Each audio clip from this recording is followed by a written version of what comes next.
warahmatullahi wabarakatuh. Puji sareng syukur urang sanggakeun ka Allah Subhanahu wa taala anu Maha Agung dina dinten ieu teh urang tiasa ngariung sasarengan dina acara ieu. Bapak Guru nu kusim kuring dipih hormat serta rerencangan nu kusim kuring dipih kacinta. Perimana kana kodo jeung kodar seueur mangpaatna di antawisna tiasa nguatkeun keimanan urang ka Allah Subhanahu wa taala.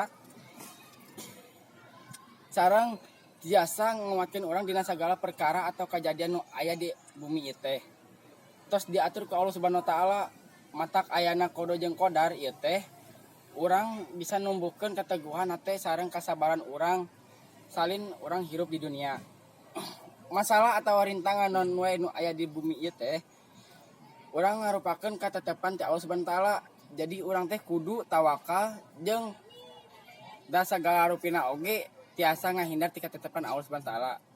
Rek nu hade, rek nu goreng, sadayana tos diatur kumaha kawasa. Iman ka kodo jeung kodar teu bisa nimbulkeun kanikmatan ti Allah Subhanahu wa taala sareng ngadorong urang kana syukur ka Allah Subhanahu wa taala. Sakieu heula anu kusim kuring disampaikeun. Kurang leuwihna nyuhunkeun dihapunten. Usikum wa nafsikum bitaqwallah. Wassalamualaikum warahmatullahi wabarakatuh.